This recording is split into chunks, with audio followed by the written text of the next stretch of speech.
Seperti yang kita ketahui, para pahlawan Indonesia telah mencurahkan segala tumpah darahnya untuk negeri kita, Indonesia. Para pahlawan Indonesia memperjuangkan pertahanan dan memperjuangkan kemerdekaan di ambang hidup dan mati. Maka dari itu, perjuangan para pahlawan tidak bisa diabaikan begitu saja. Seiring berjalannya waktu dan zaman, suatu hari di markas Tentara Keamanan Rakyat,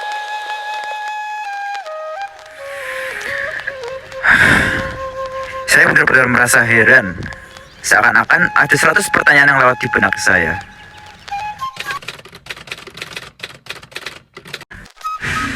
Ada apa, Bung? Mengapa Anda heran? Apa yang sebenarnya Belanda inginkan dari negara kita ini? Bukankah negara itu sudah kaya raya? Walaupun begitu, Belanda sangat menginginkan sumber daya alam karena Indonesia merupakan wilayah jajahan yang paling menguntungkan. Atau bahkan negara kita ini hendak dijadikan negara boneka, Bung. Boneka berbentuk apa? Dan itu maksudku.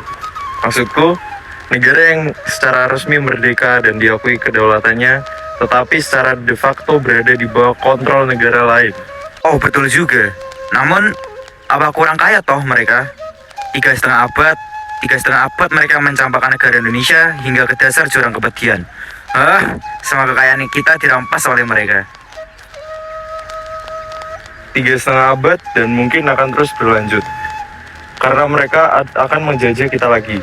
Tak habis pikir aku. Tutup mulutmu. Kemerdekaan harus dipertahankan. Jangan sampai yang Anda katakan terjadi. Atau aku potong pita suaramu.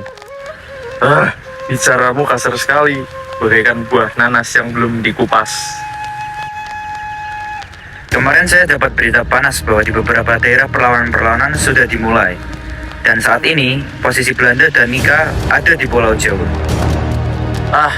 Ingin rasanya kupul mereka menggunakan panci berkarat.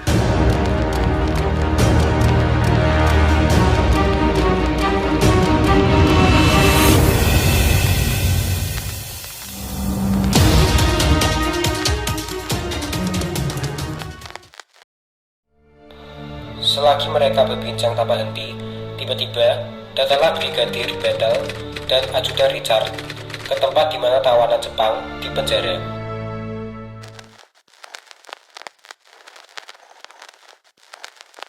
Selamat pagi. Siapa kalian? Saya Jenderal Battle dari pihak Belanda. Bertujuan ingin membebaskan tawanan Jepang yang kalian tawan. Kami berjanji tidak akan mengganggu kedaulatan Republik Indonesia.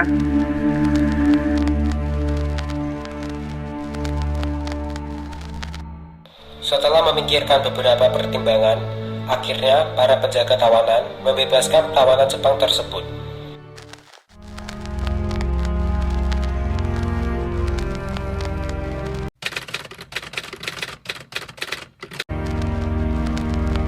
Assalamualaikum.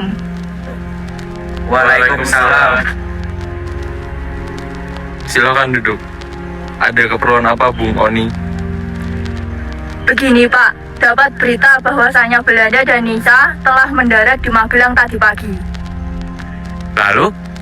Mereka datang untuk mengurus tawanan perang dan tentara Jepang di Jawa Tengah. Dan mereka berjanji tidak akan mengganggu kedaulatan Republik Indonesia. Namun, mereka melanggar janjinya. Semua tawanan perang dipersenjatai dan melakukan penyerangan, Pak. Memang keterlaluan deh. Berjanji tapi diingkari. Kalau begitu, kita berangkat ke Magelang. Lakukan pengawasan sebelum mereka bertindak lebih jauh. Siapa? Istiman, kamu saya tugaskan sebagai pemimpin pasukan. Laksanakan. Siap, laksanakan. Suatu hari di markas Belanda, tepatnya berada di Magelang, tentara-tentara Belanda sedang beristirahat, termasuk TKR. Kolonel Istiman yang mendapat laporan tentang rencana jahat Belanda segera mengomandoi pasukan TKR untuk menyerang demi para tawanan. Mereka tidak menyadari bahwa keberadaan mereka dipantau untuk mempertahankan kemerdekaan dari siasat buruk Belanda dan Nica. Bagus, tipuan kita berjalan lancar. Sekarang kita punya pasukan tambahan dari para tawanan. Ide komandan memang brilian. Orang lokal di sini mudah sekali kita bohongi. Makan apa sih mereka? Terlihat bodoh.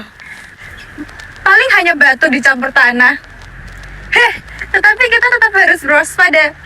Jangan sampai orang-orang itu menggagalkan rencana kita.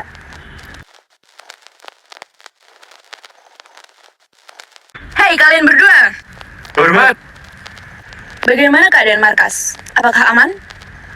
sejauh ini masih aman. Belum ada tanda-tanda dari orang lokal. Bagus, lanjutkan kerja kalian.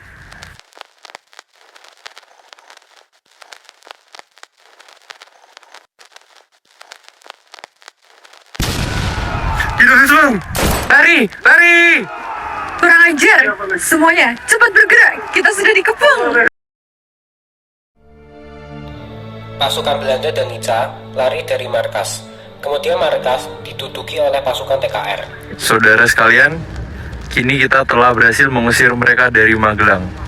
Tapi kita harus selalu mengikuti mereka. Kalau perlu, kita desak terus mereka. Merdeka! Pasukan Belanda mundur sampai ke Ambarawa. Namun, di sana mereka juga telah dihadang oleh pasukan TKR lainnya. Belanda melakukan perlawanan. Pimpinan TKR Letkol Istiman gugur tertembak. Kemudian, TKR menghentikan perlawanan untuk sementara waktu.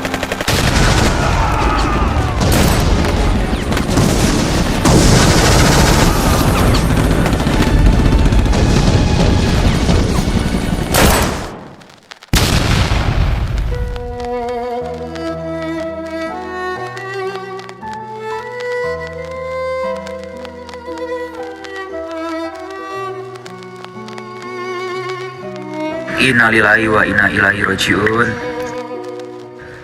Bagaimana Pak? Pemimpin kita telah gugur, padahal perang baru dimulai. Sudahlah, kita tidak boleh terlalu larut dalam duka. Ini sudah menjadi ketentuan Gusti Allah. Patah tumbuh, hilang berganti. Rawe-rawe rantas, malang-malang putung. Kalian berdua urus jenazah Pak Istiman. Siap laksanakan! Saya siap menjadi pemimpin untuk menggantikan Pak Istiman daripada kita terus-menerus hanyut. Baiklah Dirman, jika tekadmu sudah bulat, lalu strategi apa yang akan saudara gunakan?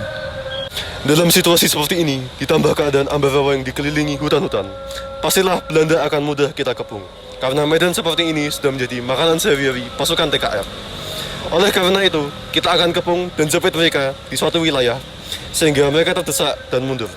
Strategi ini bernama Sopit Orang. Strategi yang hebat. Kita akan lancarkan serangan esok subuh. Waktu yang tepat ketika mereka terbuai dengan dinginnya malam. Siap, laksanakan. Letusan tembakan sebagai tanda dimulainya penyerangan terdengar tepat pukul 4.30 pagi. Pasukan TKR yang telah bersiap di seluruh penjuru Ambarawa mulai merayap. Desingan peluru merefkan suasana, ditambah lemparan granat yang bertubi-tubi. Belanda dan NICA semakin terdesak dan mundur.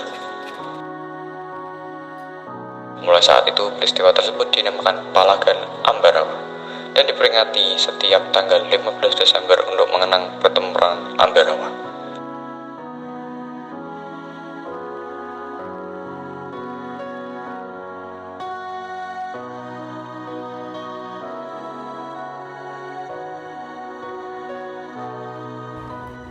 Jadi menurutmu, apa sih inti dari drama Palagan Ambarawa tersebut? Menurut apa yang aku pahami dari cerita ini, pada tanggal 20 Oktober 1945, tentara sekutu di bawah pimpinan Brigadir Battle mendarat di Semarang dengan maksud mengurus tawanan perang dan tentara Jepang yang berada di Jawa Tengah. Kedatangan sekutu ini mulanya disambut baik. Namun, ketika pasukan tentara Inggris telah sampai di Ambarawa dan Magelang, para tawanan tersebut malah dipersenjatai. Insiden bersenjata timbul di kota Magelang hingga terjadi pertempuran. Betul Dan, namun walaupun pada akhirnya Indonesia memenangi peperangan ini, tetapi ada 2.000 korban yang tewas. Bahkan Istiman pun juga tewas karena Palaga Ambarawa ini. Makanya kita betul-betul harus menghormati dan mengingat perjuangan para pahlawan ya teman-teman.